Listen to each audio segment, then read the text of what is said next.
We've got several initiatives that are really integral in moving the company forward. Probably the biggest one is high-performance work systems.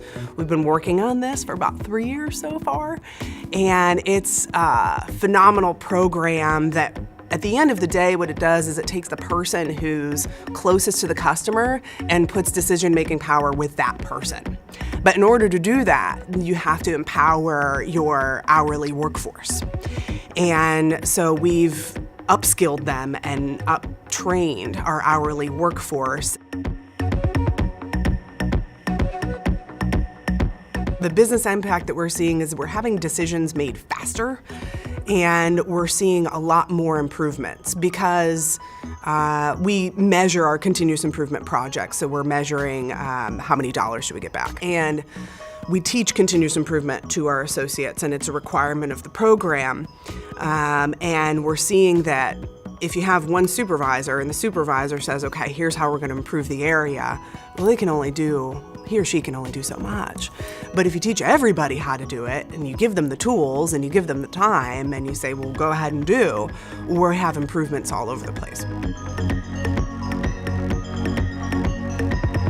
I attend our strategic planning session. So when our executive team gets together and says, what's the direction of the company for the next 5 years? They involve several other key players in those sessions, and I'm invited to those sessions. And then I hold a strategic planning session with my team. Under my responsibility, I have 360 surveys, I have engagement surveys, and the performance review process. So I'll pull together all of that information and say, here's how these teams are doing, here's how these teams are doing. What are the biggest trends? Pull all that information together and say, what happened last year that went really well? What are we most proud of?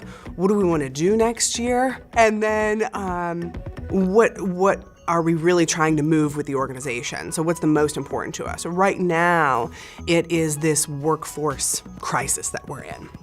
That's our biggest focus. We have folks take the training class. That's all fine and well, but there's usually an assessment afterwards. And that's really how we evaluate whether or not did it sink in, did it not sink in. We have a class, for example, for meeting facilitation. Do you have an agenda? Do you sit everybody down? Do you keep the topic moving? But in order to pass the class, you have to actually facilitate a meeting. And it's not a simulation. You have to go out, find an actual meeting to facilitate, whether it's a committee meeting or whatever it is. And we have a checklist, and you gotta hit the checklist. And then we do a feedback session afterwards. And that's really where we're finding what's working and what's not.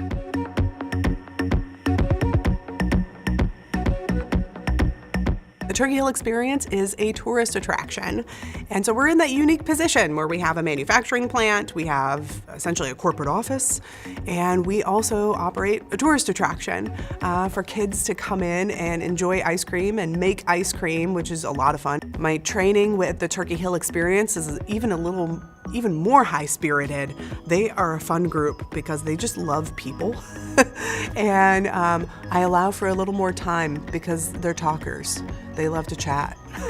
But it's an interesting dynamic to try to create. I'll have to do the same compliance training for unlawful harassment, sexual harassment, workplace violence, and tailor it to two very, very different groups. But it's a fun challenge for sure.